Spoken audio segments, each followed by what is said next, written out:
Namo tassa bhagavato arahato samma sambuddhassa. Good evening to everyone, dear Dhamma friends. Today also we are going to talk about some Dhamma facts related to the spiritual path or the spiritual practice. So far we have had several Dhamma talks regarding this practice or the spiritual path. During those Dhamma sermons, we were talking about the basic elements of this spiritual path. When we talk about this spiritual path, we have to identify that there are several methods Buddha is elaborating this spiritual path. The foremost explanation is the threefold training, which is the Sila, Samadhi and Panya, the virtue, the concentration and the wisdom. So that is the foremost explanation given by the Buddha. Those are the four main elements. Sometimes we are explaining this practice by the help of the sevenfold purification. There are 7 stages, 7 levels we have to achieve when we are practicing this Dhamma.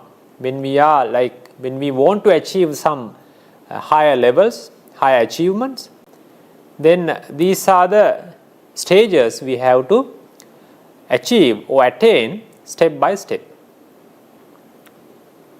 And sometimes when we consider Suttanta, we can see an example for Samanya Pala Sutta. Buddha is explaining about this practice starting from Chula Sila, Majjhima Sila and Mahasila. That is the minor levels of the virtue, the medium levels of the virtue and the utmost level or the supreme levels of the virtue. Then he is elaborating some extra facts about this virtue by the Indriya Samvara, by the Chatu Sampajanya and Santosa Kata, how to be happy with what you have, the Apicchata. So these things, after having discussed about these things, then Buddha is explaining about the nīvaraṇa pahāna. Then he is explaining about the first absorption level, the Patamajjhana, then the second absorption level, the Dutiyajjhana, then so on. This is another explanation, this is another method to explain this spiritual path. When we talk about the Eightfold Noble Path also, it is eightfold, starting from Samma Ditti, Samma Sankappa and so on. Whatever the method we use to explain this spiritual practice, we have to understand that each method or this every explanation is started with the Sila or the virtue, morality. When we talk about the threefold training, the Sila, Samadhi and Panya, the Sila, the virtue is the foremost step or the level we have to practice or to achieve. When we talk about the sevenfold purifications, then it begins with the Sila Visuddhi, the purification of the virtue or the morality. Then when we talk about the Suttantas like Samanya Pala Sutta, it begins with the virtue, Chula Sila, Majjhima Sila, Mahasila, Indriya Samvara and so on. These things we have to consider that without the virtue, without the morality, without practicing the morality, there is no path, there is no practice in this asana. Each and every method starts with the virtue or the morality. That we have to understand. Without the basis, without the foundation of the virtue, we cannot talk about the higher levels of the practice, higher levels of this spiritual path. So, because of that reason, we have been talking about this sila and the other higher levels of this spiritual path. In the beginning, during few Dhamma talks, we were discussing about this sila or the morality. We didn't go to the deep levels, deep explanation about this sila, but we covered to some extent about this virtue or the morality. Then, when we talk about the next level of this spiritual path or the practice, when we talk about the threefold training, after the sila, then it comes to the samadhi.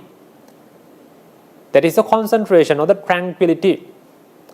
By the help of the sila, we should go to the concentration. Then we have to go to the utmost level, the panya, the wisdom. We have to develop the wisdom by doing the insight meditation. Or we have to achieve the insight knowledges. We call the vipassana jnana. And at the end of the vipassana jnana, by achieving all these vipassana knowledges, insight knowledges, we can achieve the magga jnana, the noble paths and the fruitions. That is the way.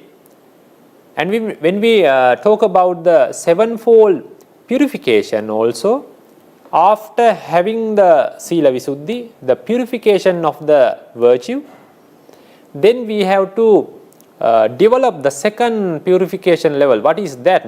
Chitta visuddhi. We call the purification of the mind. That is called the concentration levels. We can say the higher levels of the tranquility, higher levels of the samatha. All the access concentrations, all the absorption levels, and the higher supernatural powers we call the abhinya or the psychic powers, these all results will fall into this chitta visuddhi, the purification of the mind. These all results you can achieve when you purify your mind from the kilesas, from the defilements. When we talk about the suttantas, like Samanyapala Sutta, after having discussed about the virtue, the morality, then Buddha is explaining about the nīvaraṇa, how to give up these, how to avoid these, how to suppress these hindrances, these defilements to a certain level. Then he is talking about, explaining about the absorption levels, jhanas, the higher levels of the tranquility. So, in this way, we can see that each and every method Buddha is using to explain this practice. After having discussed the sila or the morality, virtue, then we have to talk about the samadhi, or we have to practice the samadhi. We have to pay our attention to develop the concentration within us. That is what we have to understand when we try to practice, when we try to develop within this spiritual path or the practice. And also, we have to understand the ultimate goal of this spiritual path is to develop the wisdom. When we talk about the threefold training, when we talk about the sevenfold purification path, or when we talk about the suttantas, in every place, the spiritual path, at the end, we have to achieve the higher levels of the wisdom. That can be achieved only by the wisdom. By just developing the sila, you cannot achieve those results which should be achieved by the wisdom. By just developing the sila and samadhi together, even we cannot achieve those results. Those results in this sasana, in this practice, spiritual path, can be achieved, the higher levels can be achieved only by developing the wisdom, by the help of the sila and samadhi, by the help of the virtue and the concentration. That we should understand. So, we have been talking about some facts about this concentration. Actually, we are in the level of the discussing the prerequisites of this concentration. We have not come to the levels of the absorptions. We are just talking about the requirements, what we have to develop before we develop the concentration. How to make the environment, how to make the nature, how to make the convenient, comfortable situation before we try to develop the concentration. We have to understand that we should develop the sila or the virtue or the morality in a way that which helps for the concentration. And also you have to understand the development of the concentration, or you have to develop the concentration in a way that which helps for the development of the wisdom. That is the vipassana. That is the way how you should develop, how you should improve within this practice or within this spiritual path.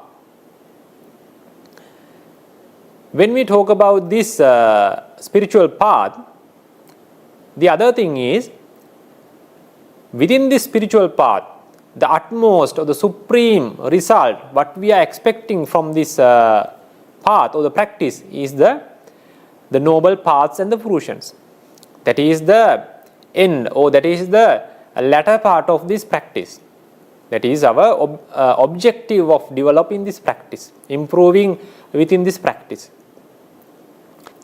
In order to achieve those maggas and phalas, the paths and the fruitions, we have to develop the vipassana, the insight meditation. By developing the vipassana, you can achieve the insight knowledges. Then at the end of the achieving all these insight knowledges, you can attain the maggas and phalas. So doing the vipassana, doing the insight meditation, or achieving the insight knowledges is the utmost or the supreme level of this practice. So why we need this the concentration as a middle stage, at the middle element in this practice? Because the concentration levels are visible in the other sasanas as well. The Bodhisattva also had some concentration levels when he was learning under the other teachers like Uddhacca Kukkucca and Alara Kalama. Those are the concentration levels, higher levels of the concentration. So these levels or these results are visible in the other sasanas. So Buddha is admonishing, Buddha is advising, praising, encouraging to develop this concentration in this sasana as well. What is the reason? The reason is, by developing the concentration, you are making a very comfortable or very convenient environment to develop the vipassana. Vipassana can be done in a very effective way, in a very efficient way, once you achieve some levels of the concentration. By developing the concentration, you can achieve some psychic powers, supernatural powers. You can do various things by developing this concentration. That is not the utmost requirement, utmost objective of developing the concentration in this sasana. Our utmost objective is to help the vipassana by developing the concentration. That is why Paññā Saṅvattanika Samadhi, that is the concentration that which helps for the wisdom, for the development of the wisdom. That is why we need the concentration. Without the concentration, there were disciples who achieved the maggas and phalas, who became arahants. But usually the disciples were developing the concentration together with the vipassana in order to achieve the maggas and the phalas. That is the common way of early disciples during the Buddha's eras, and the later disciples were practicing concentration first, or together with the vipassana they are developing the concentration and they achieve the arahantship. They achieve the higher levels of the practice. By just developing the vipassana, you can achieve the arahantship. That is not a problem. There are ways that describes the method how to achieve the arahantship by just developing the vipassana only, without the help of the jhanas, without the help of the absorption levels. But usually we are having the stories that the disciples were developing the concentration together with the vipassana. That is samatha pubbangama vipassana. That is, some disciple will practice the concentration first. He will achieve some jhanas, absorption levels, tranquility levels. Then he move into the vipassana and develop the vipassana by the help of the concentration, by the help of the absorption levels. Then he will succeed in the vipassana and achieve the maggas and palas and the ultimate nibbana.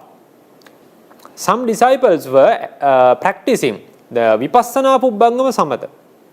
That is, in the early stage, he is developing the vipassana and he is achieving some vipassana knowledges, but not yet achieve the maggas and palas. Then he will move into the concentration and achieve some jhana levels or absorption levels. With the help of that absorption levels, then he do the vipassana again, and he will generate all the other insight knowledges within him, and then he achieve the maggas and palas. Those kind of methods are there. We can discuss about them later, but I wanted to give a understanding that this concentration is the help. The concentration is the support for the vipassana meditation.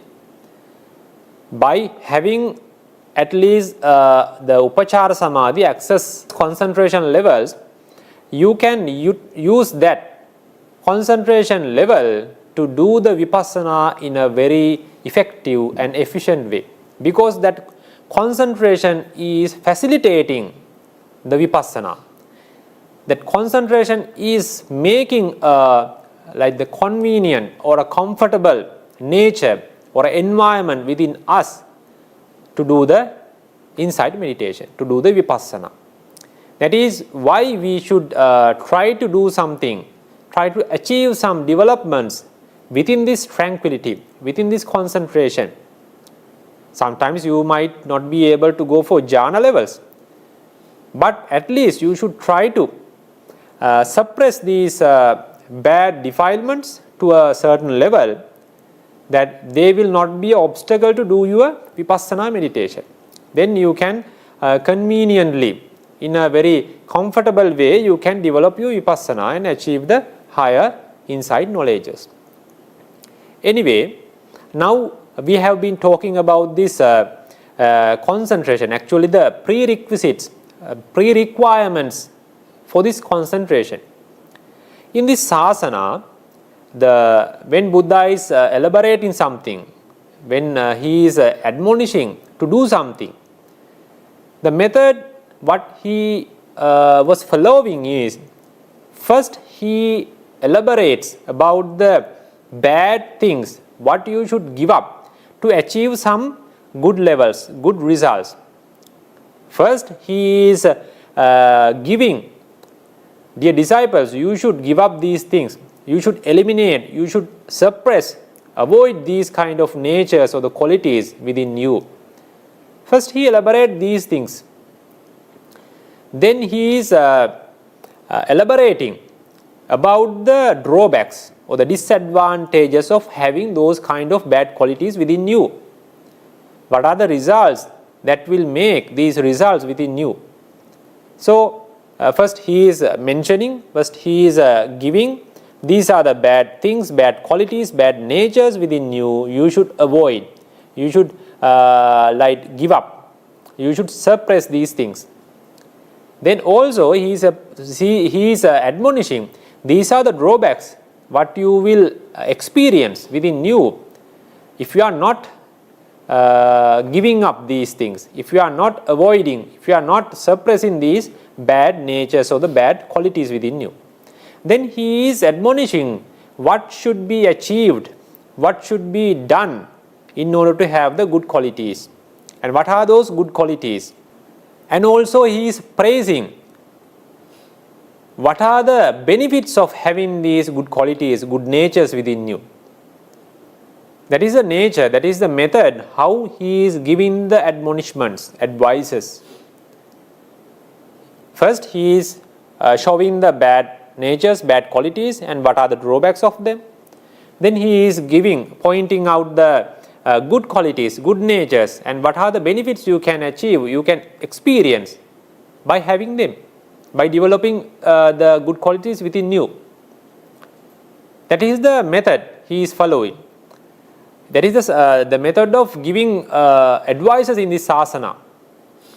By following that, in this context of the concentration, when you talk about the concentration, there are a few natures, bad qualities, bad natures we should give up or we should suppress. And also there are some good qualities, good natures, what we should develop within the context of concentration or the tranquility.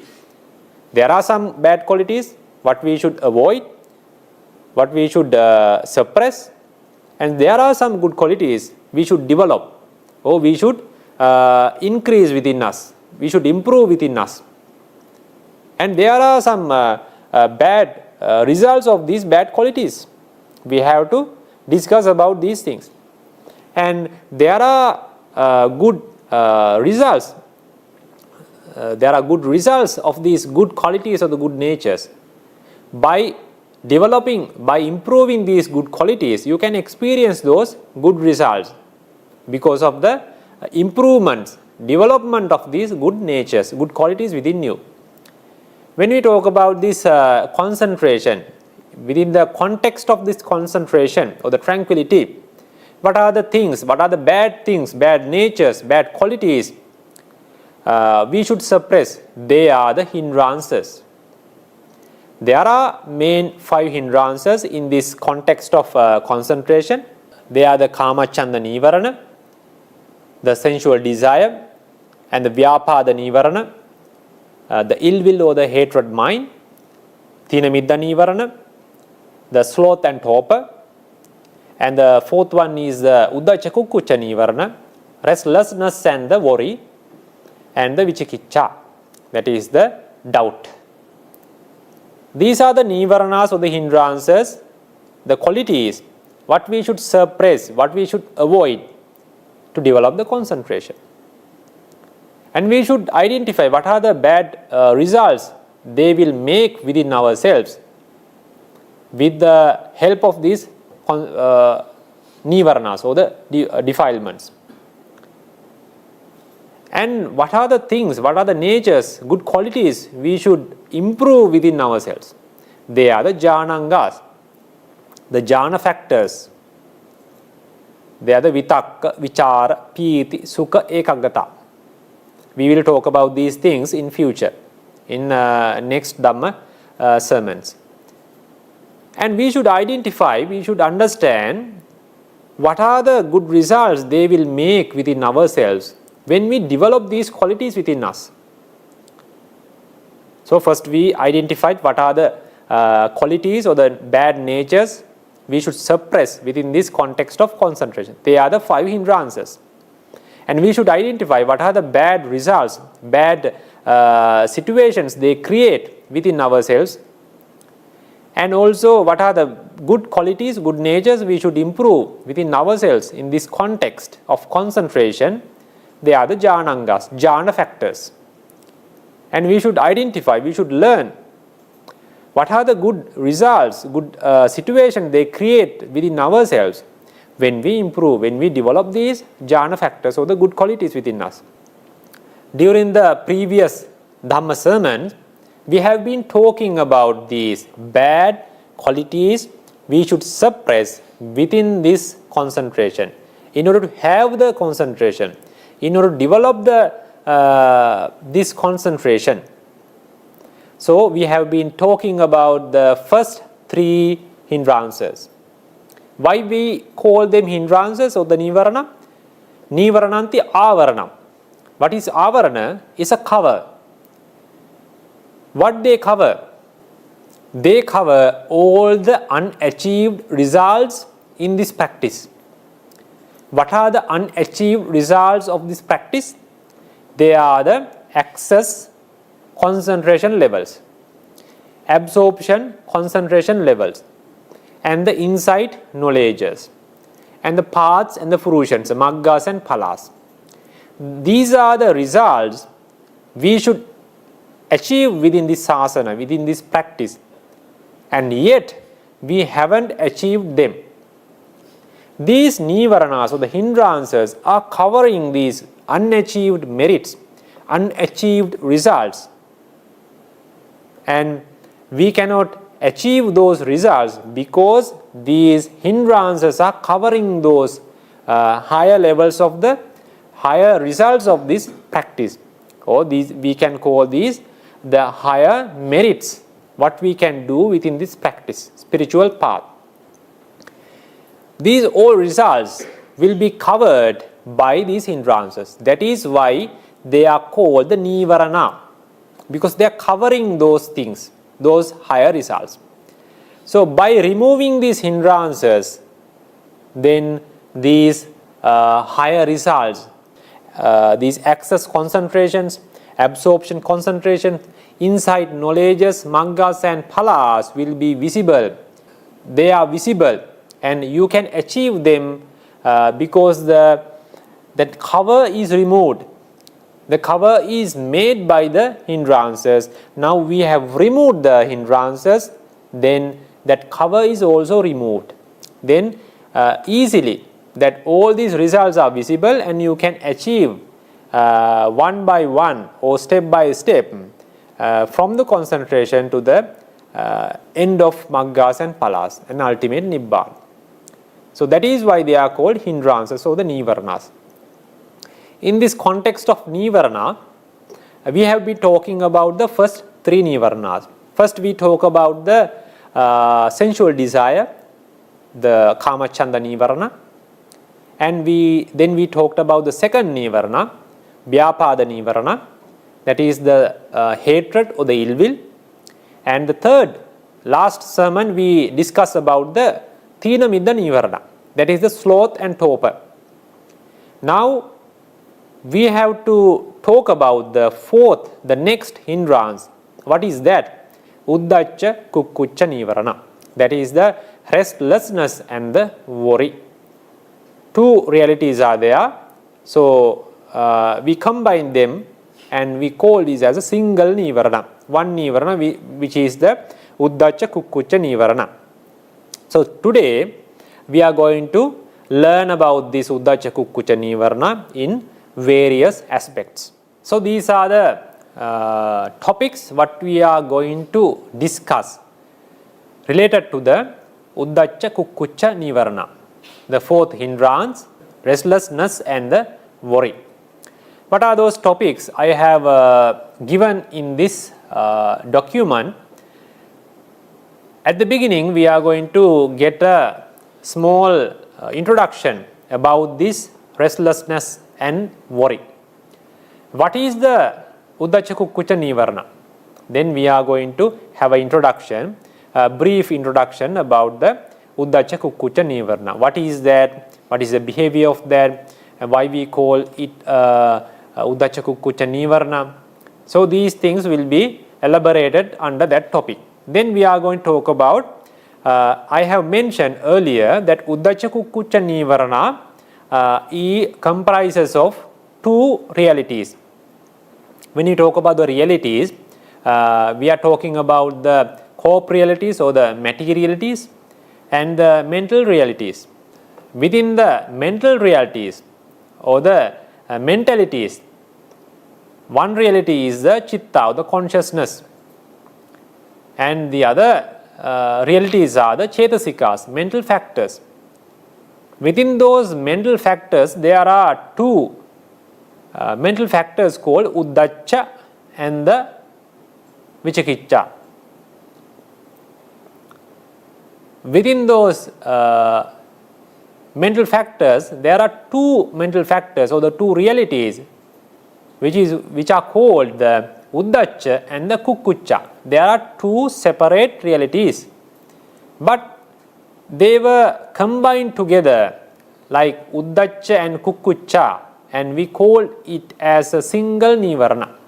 And we are going to talk about the reason why these two realities are combined as one nīvaraṇa. Then the third one is the behavior. When this Uddhacca Kukkucca emerges within us, what kind of results we can experience? What is the behavior of this Uddhacca Kukkucca nīvaraṇa when it comes to a nīvaraṇa level, stage of nīvaraṇa? So we can talk about them in this third topic. Then what are the causes to arise the Uddhacca Kukkucca? As we discussed about the previous nīvaraṇas, we talked about these topics. For this Uddhacca Kukkucca nīvaraṇa, the restlessness and the worry, there should be some reason. Without the causes, without the reasons, the realities which will not arise, will not emerge. They need the help of the support of the causes or the reasons. So we are going to talk about what are the causes, what are the suitable environment to emerge these Uddhacca Kukkucca nīvaraṇa. Then there is a fourth one, and the fifth one, how we can understand this Uddhacca Kukkucca nīvaraṇa with the help of a metaphor or a simile. That would be very important for us to understand the behavior of the Uddhacca Kukkucca nīvaraṇa within us. It will be very easy to understand when we take a simile or a metaphor. The sixth one is the how we should identify Uddhacca Kukkucca nīvaraṇa within ourselves. Because sometimes some people cannot understand even they are with the Uddhacca Kukkucca nīvaraṇa. The practitioner should be capable of in this level. He should be able to identify when the Uddhacca Kukkucca nīvaraṇa is there within his mind. He should be able to identify that Uddhacca Kukkucca nīvaraṇa is there or not. How we should do that? What are the things we can do to identify this Uddhacca Kukkucca nīvaraṇa within ourselves? Then how we can suppress, how we can eliminate, how we can suppress these Uddhacca Kukkucca nīvaraṇa to a certain level. We cannot eradicate or eliminate completely this Uddhacca Kukkucca nīvaraṇa from our mind, but we can suppress it for a certain period of time. It can be a longer period.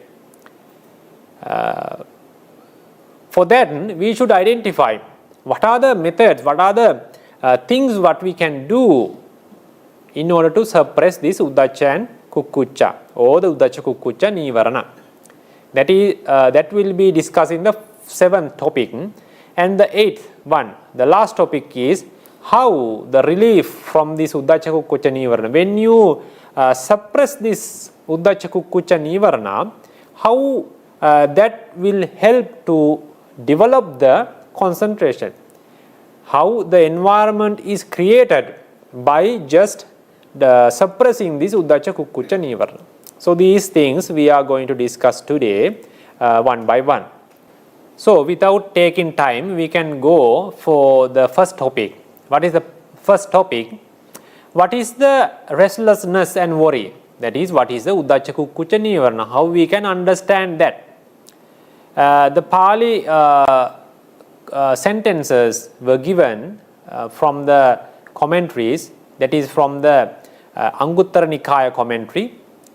Uddhacca Kukkuccanti, Uddhaccancheva, Kukkuccancha. That is as I mentioned before, there are two realities, Uddhacca and Kukkucca. When they are combined together, we call the Uddhacca Kukkucca nīvaraṇa. That is mentioned in this Pali text. Then that is given Uddhaccaṃ nama cittassa uddhatākāro. So how we can understand this Pali with the English translation, with the meaning of the English. So Uddhacca is a mental restlessness. Uddhacca is the mental restlessness. the state of mental agitation. Kukkucca is the sense of regret on account of good undone and bad or evil done. That means you have to understand these are two different realities. They have different qualities, different behaviors. What is the behavior? What is the nature of the Uddhacca? It is the restlessness of the mind. The restlessness is created by the Uddhacca in the mind. That is the, we can say, the anxiety, or you can say the mental agitation, the discomfort in the mind. You can say whatever the thing, but the meaning is your mind is not still, your mind is not in a steady position, steady state, because of the behavior, because of the effect, influence of this Uddhacca. That is how we should understand, identify this Uddhacca, mental restlessness or mental agitation, anxiety, discomfort or unstillness, unsteadiness in the mind. This is how we should identify the Uddhacca. That is the nature of this Uddhacca reality or the mental factor. Kukkucca is that worry when you are regretting on something. Sometimes you are regretting about the things what you have done in the past. Because something bad you have done in the past, now you are thinking, I shouldn't have done that thing. Because of, but you have already done that one. Now you are regretting about that thing. You are repenting on that. You are thinking, oh, that is bad. I have done a bad thing. I shouldn't have done that thing. Now you are regretting. You are worrying about the thing, what you have done, something bad. And sometimes you are regretting, you are repenting on something, some good things. You could have done that thing. You might have done that thing if you have thought in a different way. But actually, that let's say a meritorious deed, a dana, or helping someone, these kind of things you could have done in the past, but actually you haven't done that thing. You didn't do that work because you you didn't think about that in a very good way. You are not in a position to help that. But anyway, you didn't do that. But it's a good work, it's a meritorious work, good deed. But because you haven't done that thing, now you are thinking, I should have done that thing. Now you are worrying, you are regretting about that thing. This is what Kukkucca is doing in our mind. When you are repenting, when you are regretting on something what you have done bad in the past, or something you haven't done good in the past. In these both ways, you can regret, you can have the worry within yourself. It was done by this Kukkucca. That is the nature of Kukkucca. When the Kukkucca emerges within you, that is the situation, that is the moment you will regret, you will repent on something what you have done in the past. So that is the way you have to understand this Uddhacca, nature of the Uddhacca and nature of the Kukkucca. Uddhacca is the restlessness or mental agitation, anxiety. Kukkucca is the worrying on something, regretting about something what you have done in the past. Or you can explain this Kukkucca harping on the past. You are regretting, you are thinking about the past on memories or imaginations of wrong deeds, of omission and commissions. That is worry and guilt feeling. Sometimes you have that guilty feeling about something.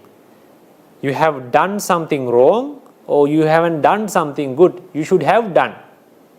But actually you didn't do that thing. On these memories, on these past activities, you are repenting, you are regretting, you are harping on that. You are harping on the past. That is another method you can define that Kukkucca, but the meaning is somewhat same. When they are combined, we say restlessness and the worry hindrance. You have to identify that there are two realities, Uddhacca and Kukkucca. Now we know they are two different realities and they have different natures. They are creating different qualities in the mind. But this Uddhacca, when we talk about the chittas, according to Abhidhamma, there are 12 akusala chittas. There are 12 akusala chittas. 8 are rooted from the lobha, the craving, and 2 are rooted from the ill will. The rest 2 are rooted from the moha, avijja. Within these, among these 12 akusala chittas, each and every akusala chitta is with the Uddhacca. Restlessness will be there in every akusala chitta.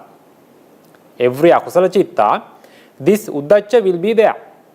It's a common nature, common reality which arises with all the akusala chittas. You cannot have a akusala chitta without the Uddhacca. You can feel that, no?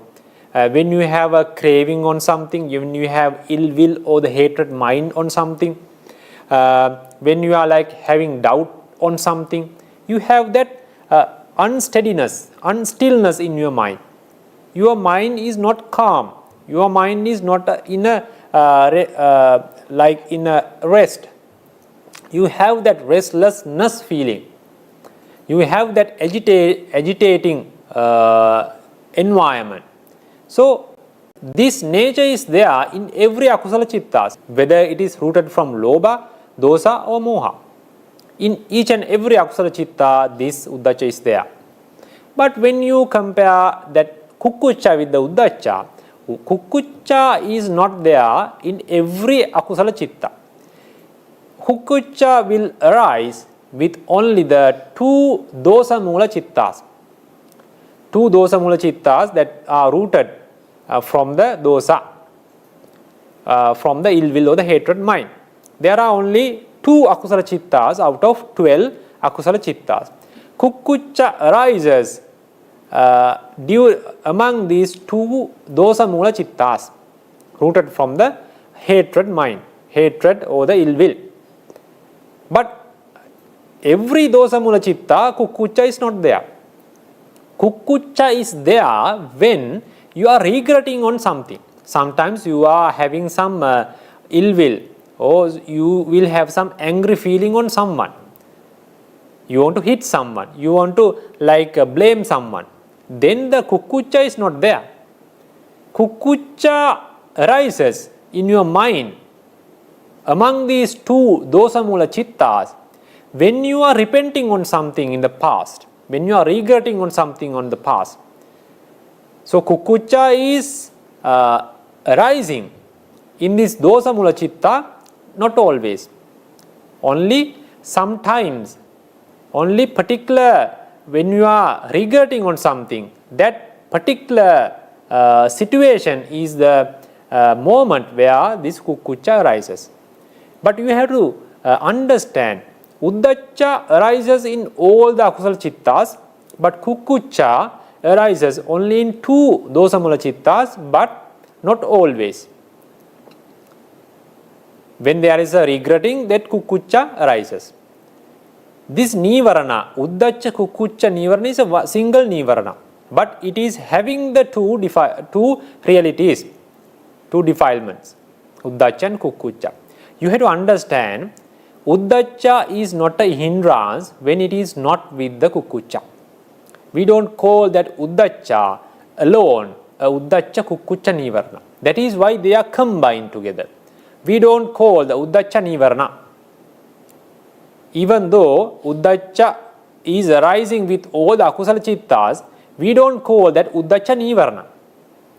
Uddhacca comes to the nīvaraṇa stage or the hindrance, level of the hindrance, when it is combined with the Kukkucca. When the Uddhacca, restlessness, is combined with the Kukkucca or the regretting or the worrying, then these two realities are combined together, then we call Uddhacca Kukkucca nīvaraṇa. Then that Uddhacca comes to the level of the hindrance, level of the nīvaraṇa. Otherwise, we don't call them the single, the alone Uddhacca. We don't call Uddhacca nīvaraṇa. Only when they are combined together, we call the Uddhacca Kukkucca nīvaraṇa. Restlessness and the worry. That is the hindrance. The hindrance is a somewhat powerful stage of these defilements. Uddhacca comes to that powerful stage with the help of the Kukkucca. When they are combined together, then they can create something more powerful within our mind. They can cover the unachieved merits, unachieved results in this spiritual path. That is what they do when they are combined. So that should be understood by you because these only when these two defilements or the two realities are combined, we can call as a Uddhacca Kukkucca nīvaraṇa. Because of these two effects, there is a lack of mental stillness. You cannot focus on one thing because of the effect, because of the influence of this Uddhacca Kukkucca nīvaraṇa. All the Uddhacchas in all the akusala chittas creating this one, but we don't call them as a nīvaraṇa. It has not come to that powerful stage as a hindrance. But when it is combined with this thing, then the mental stillness is destroyed. You cannot have the focus, you can have that concentration on something, on one thing, because your mind tends to go to another object and after that another object. The mind will take one object after one object, like a monkey is jumping from one tree to another. That is what is happening when this nīvaraṇa is there. You cannot focus on something because you are not having the stillness, steadiness or that calmness in your mind because of the influence of these two realities or the one nīvaraṇa, Uddhacca Kukkucca nīvaraṇa, restlessness and the worry. Okay, without taking time, we are going to the second topic. Why those two realities are combined as one nīvaraṇa.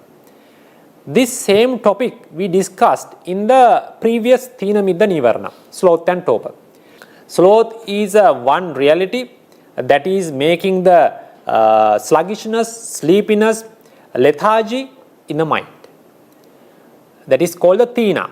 Middha or the torpor is the reality, nature which creates the sluggishness, lethargy or the sleepiness on mental factors. But when they are combined together, we call the sloth and torpor. There is a speciality in this restlessness and the worry. When we compare with the Tīna and Middha. Tīna Middha always arise together. Tīna will not arise without the Middha.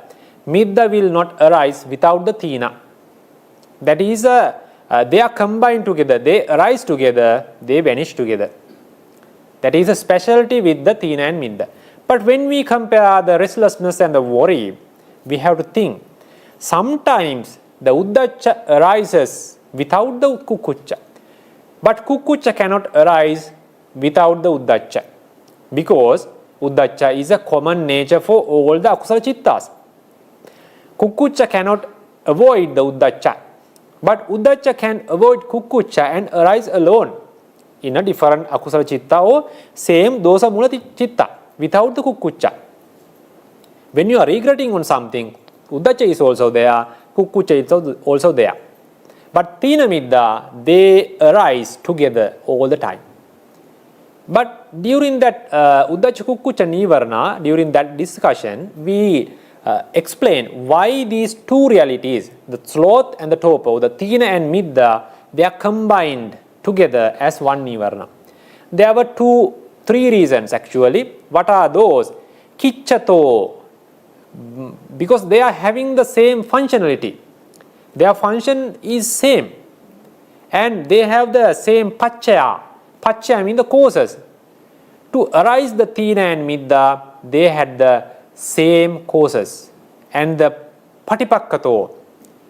When we compare the opposite natures, Tīna and Middha had the same opposite nature, that is the virya. Because we talk based on these three elements or these three facts, the functionality and the causes and the opposite natures, we combine these two realities together and we call as a single nīvaraṇa, Tinamidda nīvaraṇa, or the sloth and torpor.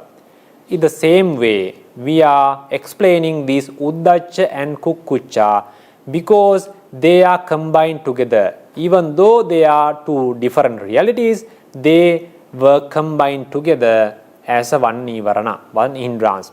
Because they have these similarities. What are the similarities? Kiccato, functionality is same. Paccayato, the causes are same. And the patipakkato, the opposite natures are same. So what are these functions or the functionalities of these Uddhacca and Kukkucca? Both destroy the stillness of the mind or the steadiness of the mind and make the mind impatient or fidgety.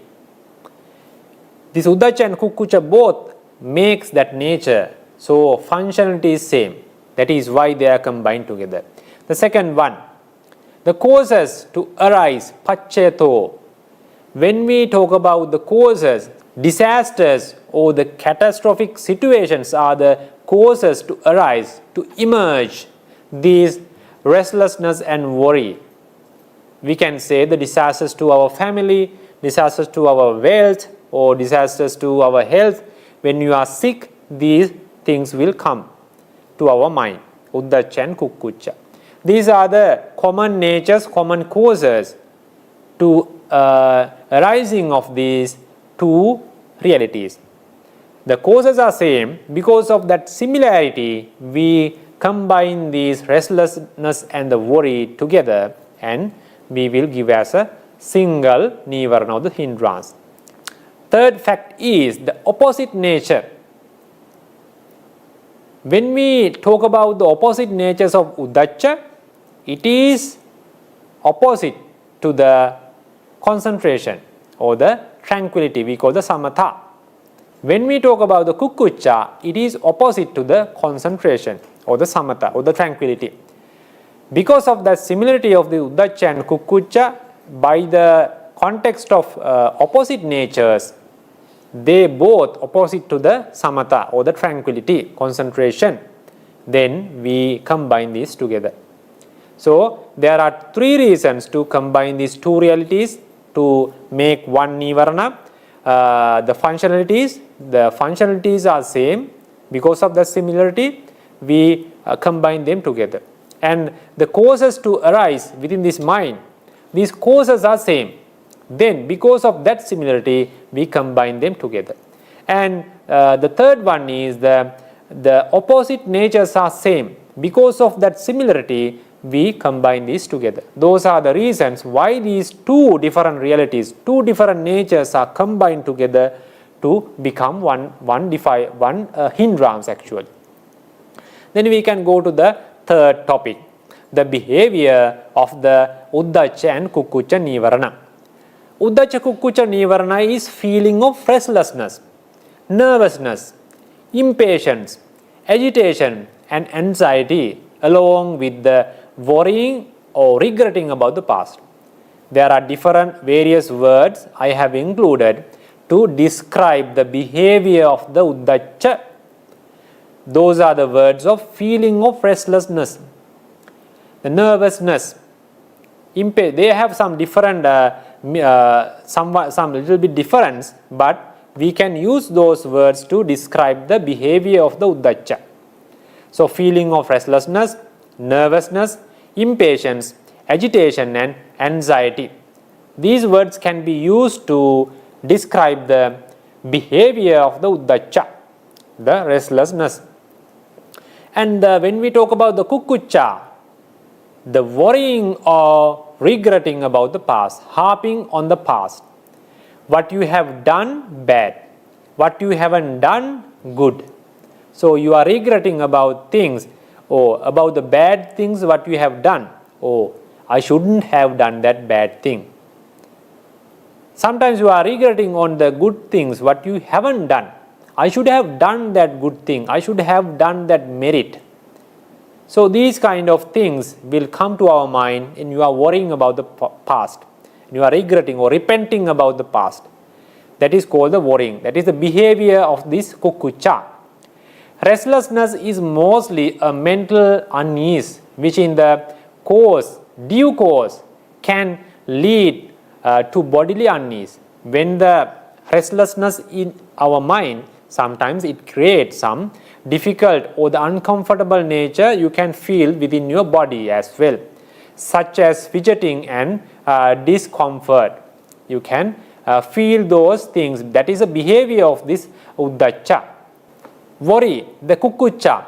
Worry often arises as a result of recalling some past misdeed, the bad deeds what you have done, or unhappiness. Sometimes you are recalling something but you are not happy. So when you are recalling that, when that memory comes to your mind, you feel kukkucca, you are regretting about that. Real or perceived.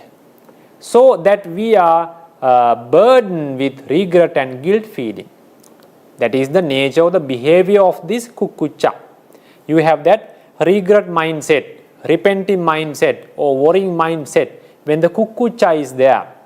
So you have that guilty feeling about something you have done in the past in a bad way, or something you haven't done in the past what you should have done in a good way. These things are the behavior, these are the natures of the behavior of this kukkucca. We may feel discontent about the practice, because when you are developing this practice, sometimes you feel discontent. You are not happy with that practice. You cannot go forward in a very strong way. When this Uddhacca Kukkucca is there, you have that unsteady or unstable nature, unstable behavior, anxiety, agitation within your mind, and always that regret comes to your mind and you cannot focus about the practice. Then sometimes the meditation or your practice is not successful. You cannot engage with this practice in a very effective and efficient way because of this influence of the Uddhacca and the Kukkucca. These Uddhacca Kukkucca influencing us when our concentration is not that much strong, when our concentration is poor, when it is weak. This Uddhacca Kukkucca arises in a very stronger way. Then these effects, these behaviors will be more powerful. When your concentration is not in a very powerful, in a very stable position, stable condition, then this Uddhacca Kukkucca arising time to time with the causes, with the suitable environment, then it is influencing us, and these behaviors can be seen or experienced by you when your concentration is not powerful, not strong. And sometimes you are not contemplating about the bad results, drawbacks of these restlessness and the worry. If you are contemplating about these bad results of these two realities or the one hindrance, then you try to avoid this restlessness and the worry. And sometimes you are not contemplating about the benefits of having the concentration. Benefits of having the concentration. Then your concentration is not that much strong. In one way, you are not contemplating, you are not thinking wisely about the drawbacks of having this Uddhacca Kukkucca in your mind. And on the other way, you are not contemplating, you are not thinking wisely with the wisdom, the benefits of having the concentration or benefit of removing, suppressing of the Uddhacca Kukkucca. Then the behavior, the influence of the Uddhacca Kukkucca will be more powerful. Then you can experience that thing. You can experience those restlessness, unsteadiness, unstillness, anxiety, these things, and the worrying, regretting. These can be felt by you within you when you are not contemplating about the drawbacks of the Uddhacca Kukkucca, or when you are not contemplating about the benefits of the concentration or suppressing the Uddhacca Kukkucca in a wise way or with the wisdom. We can see the admonishment given by the Buddha how to get rid of this Uddhacca and Kukkucca, or the Uddhacca Kukkucca nīvaraṇa. Abandoning restlessness, the Uddhacca, and worry, the Kukkucca, he dwells undisturbed by this Uddhacca and Kukkucca. He dwells undisturbed. His mind inwardly still. He is having very calm mind. He cleanses his mind of restlessness and worry. That is what is given in this Pali text. So this is the meaning. So Buddha is admonishing to get rid of this restlessness and the worry. And when he suppresses this restlessness and worry, then he can dwell undisturbed by this Uddhacca and Kukkucca. His mind is inwardly stilled. You can have that calm nature, calm environment within you, within your mind, because when the influence, when the effects of this restlessness and worry is not there, when you can cleanse your mind from this restlessness and worry, then you can stay, you can dwell undisturbed in a very calm environment, in a calm way. You can maintain your mindset in a very still way, steady way, in a calm way. That comfortability is there. Then we can go for the fourth one. What are the causes to arise the Uddhacca and Kukkucca? So the Pali sentence is there. I have taken from the Maha Satipatthana commentary. So we can go for the meaning. What are the causes to arise the restlessness and the worry? So here it is called Atti Bhikkave Chetaso Aupasamo. My dear disciples, there is a nature or the quality called Chetaso Aupasamo. Tatta Ayoniso Manasikara Bahulikaro. About this Chetaso Aupasamo, someone can think, someone can contemplate without the wisdom. Someone can think about this Chetaso Aupasamo in a bad way, without the wisdom, in an unwise way. When someone is contemplating about this Uddhacca and Kukkucca in unwise way or without the wisdom, it is the cause, it is the reason to emerge new Uddhacca Kukkucca nīvaraṇa, and it is the same cause to come to a powerful stage of a weak Uddhacca Kukkucca. You had some weak level of the Uddhacca Kukkucca nīvaraṇa. Because of this reason, it will grow to improve to a very powerful stage.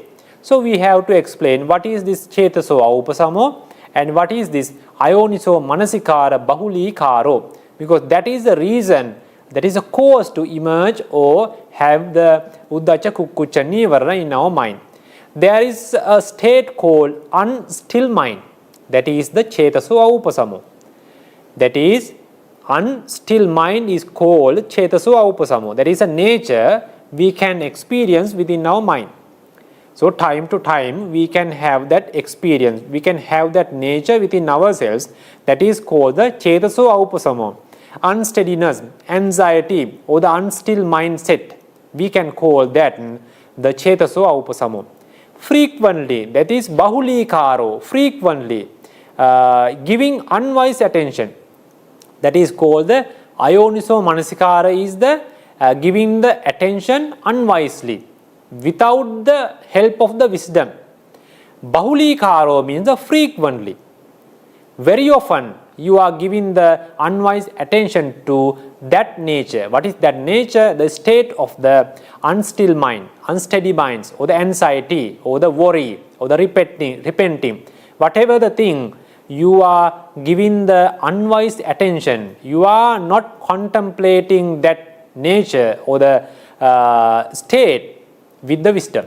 So when you are frequently giving unwise attention to this nature, unstill mind state, this is the nourishment, this is the cause for the rising of restlessness and worry. This is the cause for emerging the Uddhacca Kukkucca nīvaraṇa. That has not arisen. Earlier that Uddhacca Kukkucca nīvaraṇa was not there. Because of that reason, you have given frequently attention to this chetaso aupasamo, unstill mind, in an unwise manner, without the wisdom. That is the reason to arising, that is the reason to emerging new restlessness and worry that has not arisen in the past. And the nourishment, that is the cause, the suitable nature or supportive nature for the increase and strengthening of the restlessness and worry has already arisen. Some restlessness and worry has arisen in your mind in a very weaker way. That is not in a very powerful state. But when you are giving frequently attention to that chetaso aupasama, or that condition or that nature, very oftenly or frequently, then that weak, the state, initially the Uddhacca Kukkucca was in a very weak position, weak state, but when you are giving attention frequently in an unwise manner, that Uddhacca Kukkucca nīvaraṇa will grow to a very powerful state. That is the cause for the nourishment, or that is the nourishment or the cause for the development of the Uddhacca Kukkucca nīvaraṇa.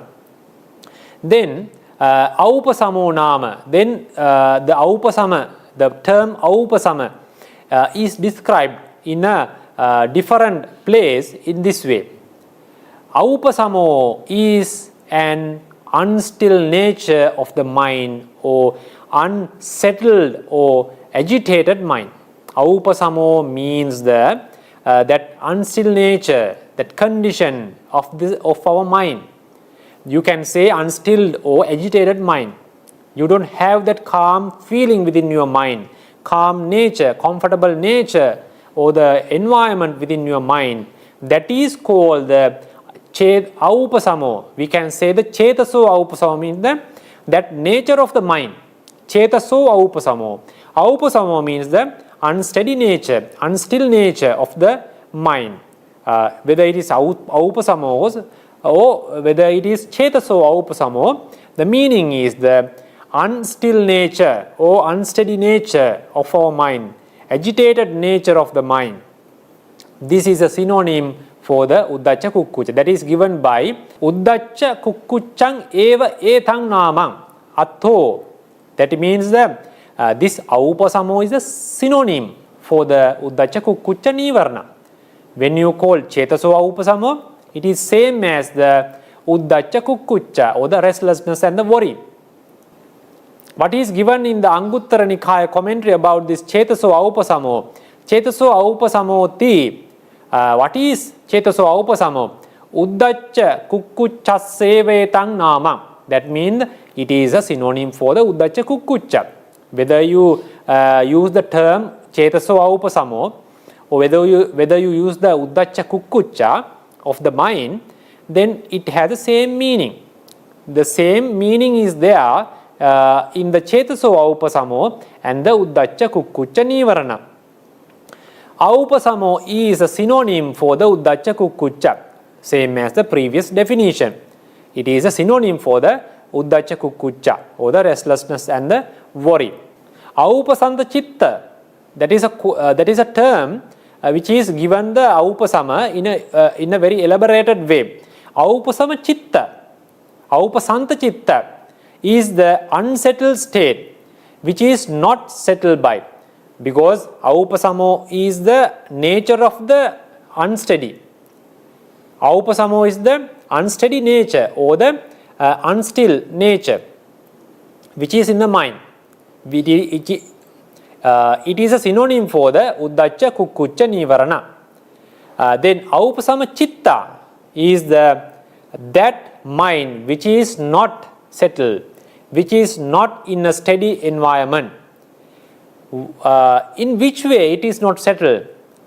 The mind is not settled by the samatha, by the tranquility meditation or the concentration. By developing the samatha or the tranquility meditation, the mind is not settled. And also by developing the vipassana meditation also, your mind is not settled. That is what is mentioned here, aupasanta chitta. The chitta, the mind is not settled. In which way? In which manner? It is not settled by the samatha, by the tranquility, or it is not settled by the vipassana, by the insight meditation. You can settle your mind, you can develop the concentration by developing the samatha and by developing the vipassana. In these both ways you can develop the concentration, or you can suppress that Uddhacca Kukkucca nīvaraṇa. But if someone has not done that part, if he is not practicing the samatha or either the vipassana, the insight meditation, that settledness or that steadiness is not there in the mind. That is, in that mind, that unsettled state is there, unstable nature is there. That mind we call the aupasanta chitta. Unwise attention is based on ignorance. We have discussed this in the previous 3 hindrances as well. We are talking about 5 hindrances, but the root cause is the ignorance. Unwise attention. Why you are giving the unwise attention to the chetaso aupasamo? When there is a state called unsettled mind, that ignorance is there. Because of the ignorance, you are focusing on that Uddhacca Kukkucca, which is in your mind, in a bad way, without the mind, because ignorance doesn't have the wisdom. When the ignorance is there, wisdom is not there. So ignorance, avidya, is the root condition, the root cause for suffering, which is a lack of understanding the true reality. That is because of the avidya, this Uddhacca Kukkucca arises. Because we know that avidya is there in every akusala chitta. When the Uddhacca Kukkucca nīvaraṇa arises, emerges in the mind, the avidya also there. Because of the avidya, because of that moha or the ignorance, this is supported by that. This Uddhacca Kukkucca is supported. This is the root cause for that Uddhacca Kukkucca nīvaraṇa. Here, in earlier, we were talking about the causes, that there is a state called unstill mind. Then there is a state, then you are focusing on that. You are giving the attention frequently to that mental state, unstill mindset, in a different way, without the wisdom, in an unwise way. You are focusing on that, you are thinking about that, you are contemplating about that without the wisdom. We said that is the cause, that is the reason to arise new Uddhacca Kukkucca. How that can happen? How that can happen? And we said, we discussed that this is this same cause is the reason to arise, to develop the existing Uddhacca Kukkucca to a developed or the powerful stage, stronger stage. How this could happen? Let's take an example. You are having some unsteady mind or the unstill mind. You are having that restlessness and the worry in your mind. You are regretting about something. This kind of thing is happening in your mind. Okay. But let's say you are worrying about something. You have some restlessness towards the health. You have some difficult situation in your body. You are having some sickness. So your mind is not settled because you are regretting about your sickness. You have some restlessness in your mind because of the sickness. Okay. Now you are not analyzing that in a wise way. You are not contemplating about that. This is restlessness in my mind. I am regretting about something. That is not a good thing. That is akusala. That is not a merit. So I should avoid that one. He is not thinking about that in that way. So then what is happening inside him, that the small, because he is having some restlessness and the worry towards his health, towards his sickness.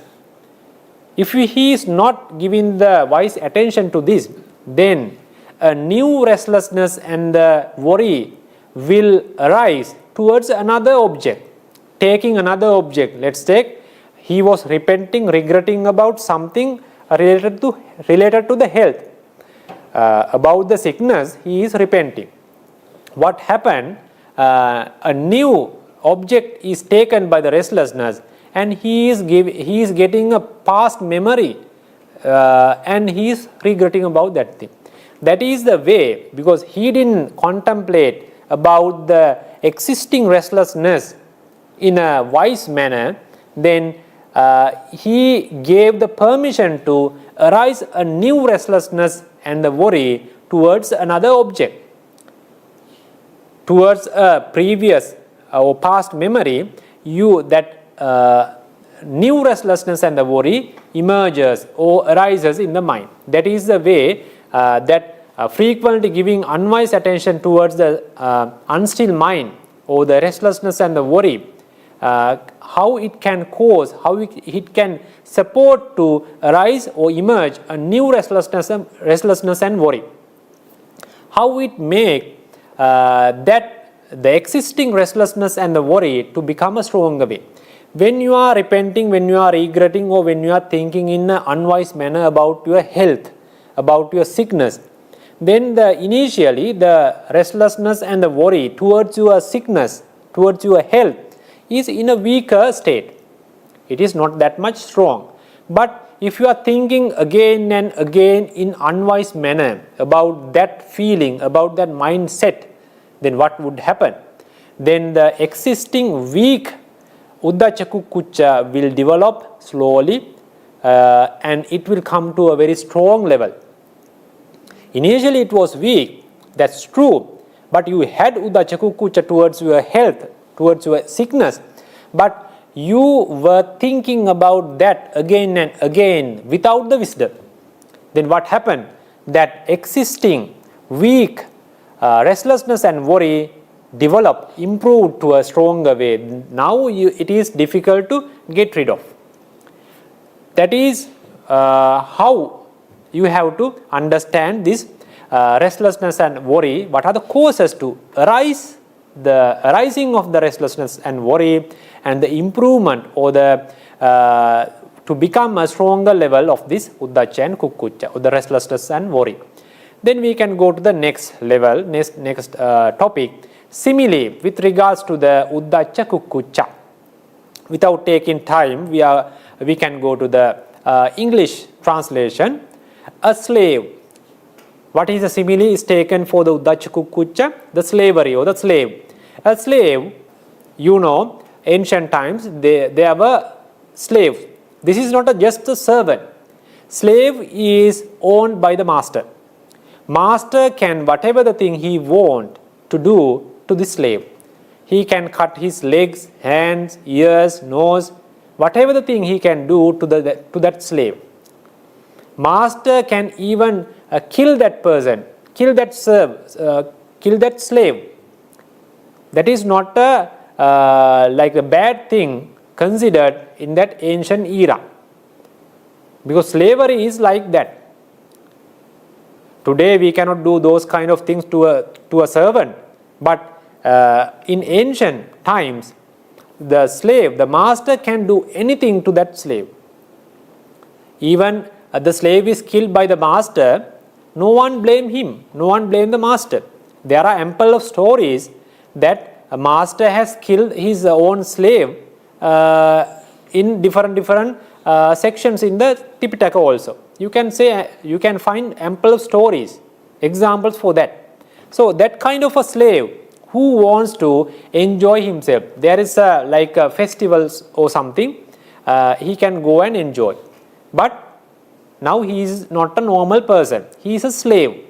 Slave cannot go anywhere without the permission of the master. If the master allows him to go somewhere, then only he can go and enjoy the festival. Now the slave, he wants to go to the festival and enjoy, have some good time. But a slave who wants to enjoy himself at a festival, but what happened? He is told by his master, Go quickly. There is a urgent work to be done. So you have to go quickly to such and such a place. There is a urgent work to be done. You have to go to that place. You cannot go to the festival to enjoy. You have to do this work. So otherwise, if you do not go, I shall have your hands and face cut off, or your ears and noses cut off. That is the nature. Master is not just giving these to frighten this person. He has that ability. He has that permission to do whatever the thing to that slave. So what will think the slave when the master said some sort of these things? If you do not go to that place to do that urgent work, I will cut your hands, ears, legs and the nose. So you have to go quickly and complete this task immediately. Then what will happen to the slave? Hearing that, the slave will quickly go as ordered. Why?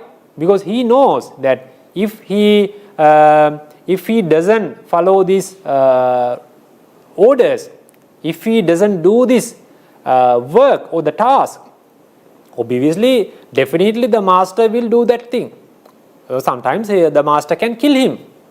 So the slave is frightened, so he will go quickly as ordered, and he will not be able to join the festival and enjoy the any part of the festival. This is because of the dependence of the slave on his master. Because of that dependence, because of that slavery, he cannot go whatever the place he wants. How we can compare the slavery with the Uddhacca Kukkucca nīvaraṇa? In the same way, it is with a monk, not well versed, not who is skillful in the Vinaya, in the moral code of conduct. He is not skillful. He has not learned the Vinaya into a good level. Now he wants to have the calm nature, have the loneliness. He wants to do the meditation alone. Then he will go to the forest. Who has gone to the forest for the sake of solitude? He wants to do some meditation alone in a calm nature to do the practice by himself. But what happened? If in any matter, but the thing is, he is not skillful in the Vinaya or the rules and the promulgations promulgated by the Buddha. If in any matter, down to the question of permissible meat such as pork, there are several meats we cannot have. The monk is not allowed to have those kind of meats. What are those? The lion meat, leopard meat, the bear meat, the elephant's meat, snake's meat, those kind of things, dog meat, those kind of things cannot have by a monk. There are 10 such kind of meat, 10 categories of meat. So this person knows there are unallowed, unsuitable meat I cannot have, I cannot eat, but he doesn't know what are the meat exactly, but a monk cannot eat. He got some meat such as pork. Pork is allowable, and chicken meat, those kind of things, fish can be taken by a monk. They are not rejected by the Buddha. There is no promulgation to avoid those kind of flesh or the meat. But this person, this monk, doesn't have the knowledge what are the unallowed ones or unsuitable ones, or what are the allowed meats I can eat. So what happened? And thinking that it is not the permissible meat, but he has that kukkucca. He is having that worry, or he is thinking again and again whether I have done a offense, whether I have broke a rule which is promulgated by the Buddha. This because now he came to the forest to have the solitude, to have the loneliness, in order to practice the spiritual path, in order to practice the meditation, samatha and vipassana. But what happened? he got pindapata, he got some meat and he ate that one. Now he is having that feeling. When he sit down for the meditation, when he come to the meditation posture, when he is contemplating about the meditation object, then this comes. Whether I have done offense or not, whether I have eaten unsuitable or unallowed meat by myself. So what happened? He cannot focus on the meditation object. Then he needs some help from a skillful person or a Vinaya master. What he will do? He has to disrupt, he has to give up his solitude. He has to give up the nature, the calmness of the forest, and he has to find a better person who can help him about this Vinaya matters. He will go to a Vinaya master to purify his moral conduct. He wants to know whether I have done the offense, whether I have eaten unallowable meat. So, in order to purify that thought, he has to go to a Vinaya master and ask about this thing. Then what would happen? He will purify his mind. Okay, I have done that offense, then he can purify. Oh, I have not done that offense. Then he has come to a conclusion and again come to the forest for the solitude to develop the meditation with samatha and vipassana. What would happen? Another thing will happen. Same like the meat story. So another thing will happen. Whether I have done an offense or not, whether I have done some bad things or not, whether I have exceeded promulgation which is promulgated by the Buddha. So this come to the mind time to time because his Vinaya knowledge is not enough to come to a conclusion. Then again he has to go to the Vinaya master and ask about this question to come to a conclusion. He has to give up the solitude or the forest for a moment and has to go to a Vinaya master who is skillful in the Vinaya, the moral conduct, and he has to purify his moral conduct. This is what has happened to the monk who is going to the forest or the solitude without having the proper knowledge. This is the simile. Slavery is given as the example or the metaphor, simile for the restlessness. How it is compared. Thus, he will not be able to experience the joy of the solitude. Why he went to the forest? To enjoy the solitude, to develop the concentration, to develop the insight knowledges, to develop the tranquility and the insight meditation. But what happened? He went to the forest to have the solitude, but he had to give up that because he is depending on someone else. He is depending on that Vinaya master. Whatever the thing comes to his mind, which is making his unsteady, unstill, then at the same time he has to go to the Vinaya master. Earlier, in the metaphor, why the slave couldn't enjoy the festival? He is under the dependence. He is under the because of his dependence on his master. Why this monk cannot enjoy the solitude, cannot enjoy the calm nature of the mind? Why? What is the reason? He cannot experience the joy of the solitude due to his being overcome by the restlessness and worry, because he is depending on the Vinaya masters. So he cannot come to a conclusion by himself, and he is the influence of the restlessness and worry. He is depending on the restlessness and worry because the restlessness and worry overcome in his mind. In this way, restlessness and worry are like slavery, or you can say that Uddhacca Kukkucca nīvaraṇa is like the slavery. Slavery, because of that slavery, he cannot take his own decisions because he is under the dependence on the master. In this second, the simile, in this second example, the monk cannot enjoy the solitude, cannot enjoy the true results of this path, of this spiritual practice, because always these kind of thoughts come to his mind because of the lack of knowledge, because he cannot eliminate, he cannot suppress this restlessness and worry by himself because of some reasons, because of the lack of the knowledge about the Vinaya, because of the lack of the Dhamma knowledge, and because lack of the true friends, good friends. These can be happen for a monk because he is not having the good or the suitable natures to overcome restlessness and the worry. This is the simile and how you should compare with this thing. Then, without taking time, we can go to the next topic, how we should identify Uddhacca and Kukkucca. This is given as the same what we have discussed about the other nīvaraṇas. When there is restlessness and worry in him, he understands there is restlessness and worry in me. When there is no restlessness and worry in him, he understands there is no restlessness and worry in me. This is very important because when this restlessness is within ourselves, we should be able to understand whether the restlessness is there in my mind or not, whether the worry is there in my mind or not. The problem is many cannot identify that restlessness and the worry.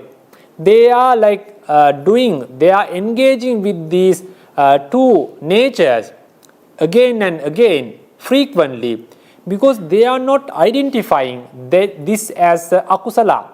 This is the bad thing and this will create these kind of effects on me. This is very important. If there is restlessness in me, if there is worry in me, we should understand, that Uddhacca Kukkucca is there in me. When you suppress this Uddhacca Kukkucca or the restlessness and the worry, he should identify there is no restlessness and worry, there is no Uddhacca Kukkucca nīvaraṇa on me now. I am free from Uddhacca Kukkucca for a certain period of time. Again and again it will arise and it will vanish. You have to focus on this. You have to identify when I have the Uddhacca Kukkucca and when I don't have the Uddhacca Kukkucca. He understands the arising of unarisen restlessness and the worry. Earlier, he didn't have the restlessness and the worry. Now, he is focusing on his mind.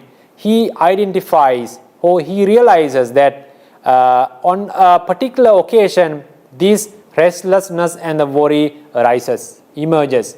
At the same time, he realizes that. Then the next step is he understands the letting go of the suppressing or the vanishing of the arisen restlessness and worry. Now he realizes, the restlessness and the worry, Uddhacca Kukkucca is there in my mind. Now I am with the Uddhacca Kukkucca. Okay, now I am doing some certain things and in a certain point, the Uddhacca Kukkucca nīvaraṇa vanishes. Then he realizes that part at the very moment.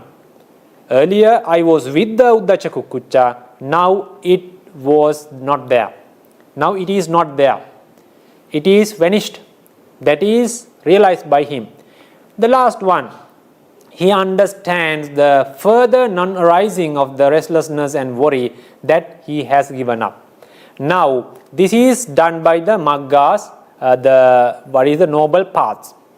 When the Uddhacca Kukkucca are two different realities, Uddhacca is eliminated, eradicated completely by one magga, one noble path. Kukkucca is completely eradicated by another noble path. Anyway, when it is eradicated completely, he realizes that Uddhacca Kukkucca they are eliminated, eradicated completely. In future, I will not have that Uddhacca Kukkucca in my mind. No more Uddhacca Kukkucca. It cannot emerge within my mind because they are eradicated completely by the noble paths. These steps are very important because Uddhacca Kukkucca is the natural condition which comes to our mind. It's that nature time to time emerges within ourselves. With the suitable causes, with the suitable environment, we will have the restlessness and the worry. That is not a failure, because as a Putujjana, we have not eradicated these Uddhacca and Kukkucca completely. Because of that reason, because it is not eradicated completely by the noble path, it can come to the emerging state. So it is not a failure. You should not get upset with that emerging, with the arising of this Uddhacca Kukkucca nīvaraṇa. It is like the natural environment, natural condition. It happens to everyone time to time. But the thing is, you should not be upset with that one. If you get upset about the arising of the Uddhacca Kukkucca, then sometimes you will be having some patiga. Another nīvaraṇa called the ill will, hindrance will arise in your mind. You are inviting, you are opening the door for another hindrance if you are not wise enough to contemplate about that thing. If you are getting upset about that arising of the emerging of the Uddhacca Kukkucca, then you are inviting another hindrance to come to the emerging state. That should not be done. You should realize that Uddhacca Kukkucca has come to the emerging state. That is the thing you have to do in that very moment. You should not do something immediately. That is why we have to understand, realize this thing. Then, like the same simile, when an enemy comes to a group of people, when he is realized by the group of people, the enemy cannot be there for a longer period. He has to run away. Likewise, when akusala is realized by us, akusala cannot remain in our mind. It will slowly vanish. It will come to end slowly, and you can be free from that akusala for that moment. That is not a permanent solution. Again, with the same suitable environment or the causes, that Uddhacca Kukkucca will arise. That should be understood by you. Not to get upset by the emerging or the arising of the Uddhacca Kukkucca. You should understand, you should focus, you should contemplate about that with the wisdom. That will be enough to give up that Uddhacca Kukkucca nīvaraṇa. Then seventh, how we can suppress Uddhacca Kukkucca and what are the steps for that? There is the still, steady nature. Earlier we called atti bhikkave cetaso aupasamo. Here atti bhikkave cetaso upasamo. The opposite nature of the cetaso aupasamo. What is cetaso upasamo? Tatta yoniso manasikara bahulikaro. Earlier that is ayoniso manasikara bahulikaro. The ayoniso manasikara, the paying the frequent attention to the unstill mindset. Here you are contemplating wisely with the wisdom towards the still mindset, concentration. So when you are giving frequent attention, that frequent attention means you are contemplating about the benefits of the cetaso upasamo, benefits of the concentration. Then that Uddhacca Kukkucca will come to the end. They will vanish. There is the still, steady nature of the mind. That is called the cetaso upasamo. By giving the frequently wise attention, that is the yoniso manasikara bahulikaro, frequently giving the attention to that nature. What is that nature? Still, or the steady nature of the mind. You can say the tranquility of the mind, concentration of the mind. That is the cetaso upasamo. By giving the frequently wise attention to that nature, that condition, that is the cause, that is the help, that is the support to of the mind.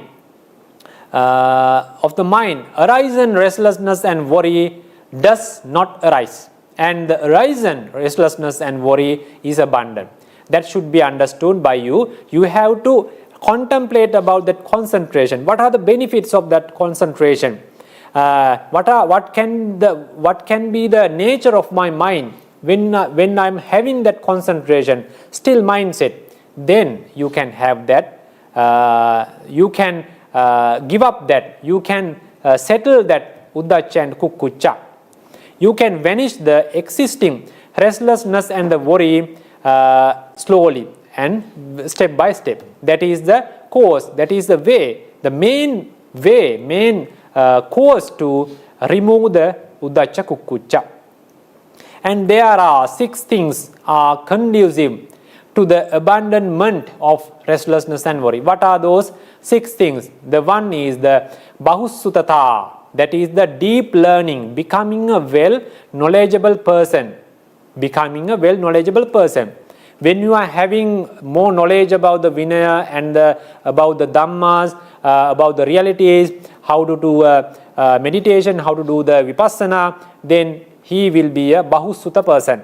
He has the deep learning. Becoming a well knowledgeable person will help to remove, vanish, to give up the Uddhacca Kukkucca nīvaraṇa. Second one is Paripucchakata, constant questioning, clarification of the Dhamma and Vinaya through inquiry. You are questioning about these things again and again to clear that part. Then Paripucchakata means that one, constant questioning. Then your mind will be purified towards the Dhamma. That will helpful to give up the Uddhacca Kukkucca. Vinaya Pakatanyuta. When someone is well versed in the Vinaya, very skillful in the Vinaya, then he knows all the rules and the promulgation which are promulgated by the Buddha. What are the rules in this moral conduct? Then he is very in a stable position to come to a conclusion whether I have done something wrong or not. That is called the Vinaya Pakatanyuta. It will be helpful to remove the Uddhacca Kukkucca. Buddha Sevita, approaching or associating the experienced elders or the seniors. When you are associating the well-experienced, well-known elders or seniors, then that is called the Buddha Sevita. By associating those kind of experienced elders, that will be helpful to remove or give up the Uddhacca Kukkucca nīvaraṇa. Kalyana Mittata, same as the previous nīvaraṇas, hindrances, noble spiritual friendship. And Sappaya Kata is the conducive conversation. These are the 6 things you can practice within yourself in order to get rid of these Uddhacca and Kukkucca. Opposite nature of the restlessness and the worry. Opposite natures. When attaining, because we were talking about the natures, what we should suppress. And we are going to talk about the natures we should develop within the mind in the context of the concentration. So there is the opposite nature of each hindrance. What is the opposite nature to the Uddhacca Kukkucca nīvaraṇa? What is the opposite nature of the restlessness and the worry? When attaining absorption, concentration, when you are attaining the absorption, concentration, or we can say the jhana levels. Among the 5 jhana factors, there are 5 jhana factors, vitakka, vichara, pīti, sukha, ekaggata. Among those 5 jhana factors, pleasure, sukha, is the opposite nature to the restlessness and the worry. That pleasure or the sukha suppresses the restlessness and worry because it is having the opposite nature to the restlessness and the worry. When you are developing the sukha or the pleasure within you as a jhana factor, then you can suppress restlessness and the worry within you. When you come to the jhana level, when you come to the access concentration levels, your restlessness and the worry or the Uddhacca Kukkucca nīvaraṇa is suppressed for a certain period of time. Not completely eradicated, but it is suppressed. It is suppressed for a longer period, for a certain period of time. How the restlessness and the worry is eradicated completely? How you can eradicate that completely? Worry is completely eliminated or eradicated by the path of non-returning, which is called the noble path called the Anagami Magga. The Anagami, path of Anagami, path of non-returning. By that noble path, the worry, the Kukkucca, is completely eradicated. What about the Uddhacca? Restlessness is completely eradicated or eliminated by the path of Arahanthood. By the path of Arahanthood or Arahanta Magga. So you can see there are two different realities. One reality, the worry, the Kukkucca is eradicated completely by one noble path. The other reality, the other akusala mental factor is completely eliminated by another noble path. So in different stages they are completely eradicated. This is the complete eradication, not a suppressing. Earlier this one is the when you are attaining the absorption levels or the jhanas, by the sukha, the pleasure, that jhana factor will suppress the restlessness and the worry for a certain period of time. It can be years or months or weeks based on your attainment. But by the noble paths, this restlessness is eradicated by the path of arahathood, and the worry, the Kukkucca, is eliminated by the path of non-returning, anagami magga. Then the last topic, how the relief from the Uddhacca Kukkucca helps concentration. This is same as the previous discussion. This is when we talk about the slavery, this is with related to the simile what we have taken earlier. Suppose Maharaj is the king, that a man is a slave subject to others. He has the dependence on his master, not subject to himself. He cannot take by decisions by himself, unable to go where he likes. As time passes, he eventually is released. He is released from the slavery, subject to himself, not subject to the others. Now he got free from the slavery. Now he can go wherever he wants. He can do whatever he wants because he doesn't have that dependence on the master. Now he is able to go where he likes. The thought would occur to him. Then he will be thinking, before I was a slave. Now I am released from the slavery, subject to myself. Now I am not under the dependence on anyone. I am not under the dependence on the master. No, now he have that experience of joy and happiness. He is having that experience. He is joyful about the new condition because earlier he was suffering from the slavery. Now he got free from the slavery. Now he has that experience of joy and experience. In the same way, when these 5 hindrances are suppressed, and when someone contemplates his mind by achieving the access concentration, the upachara samadhi, or by achieving the absorption concentration or the jhana samadhi, then all these 5 hindrances, the kamacchanda, vyapada, tinamidda, uddhacca kukkucca and vicikicca, all these 5 hindrances are suppressed. So when he contemplates about this suppression, then the mind tends to the joy. We call the pamojja. That pamojja arises within himself. When the joy is there, when the pamojja is there, it is helpful. By the help of this joy, with the nature of this joy, then the rapture, the powerful happiness, the piti, the rapture arises. Pamojja is the low level of happiness. Piti is the high level, strong level of the happiness. That piti arises. When the piti is there, when the rapture is there, what happens? The serenity, the passaddhi, the calm level, calmness, the comfortability, that calmness of the mind will arise in his mind as well as the body. Arises in the body. Earlier, in the initial stage, it arises in the mind. Then you can feel, you can experience that serenity in your body as well. Because of the pamojja, piti arises. Because of the piti, passaddhi, the serenity arises. Because of the help of that serenity, then the pleasure, the sukha arises in the body. His mind is now in a very comfortable state. Now his body also in a very comfortable state, because the pleasure is there in his body. He can feel that pleasurable things in his body. It is very convenient to use his body. That pleasure is there. When the pleasure is there, the mind tends to the concentration. Pamojja, piti, passaddi, and the sukha. Because of this reason, because of these causes, at the end, because of the sukha, the mind tends to the concentration, the samadhi.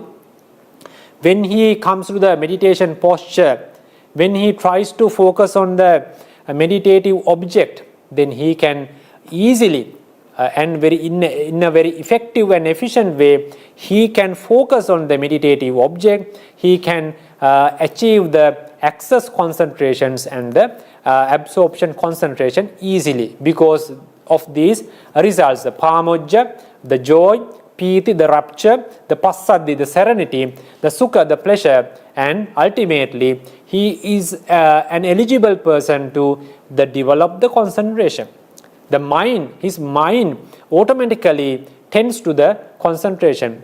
Whenever he wants to focus on meditative object, whatever the meditative object, he can very easily contemplate about this meditative object and develop the samadhi and have the access concentration and the absorption level.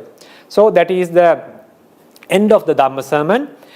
We can go to the topics, or we can have a summary what we have discussed so far during this Dhamma sermon, Dhamma talk. The first place we had a brief introduction about the restlessness and the worry. What is restlessness and the worry? Then we talked about why these Uddhacca and Kukkucca, restlessness and the worry, they are two realities, why they are combined as one nīvaraṇa. So we talked about that under that topic.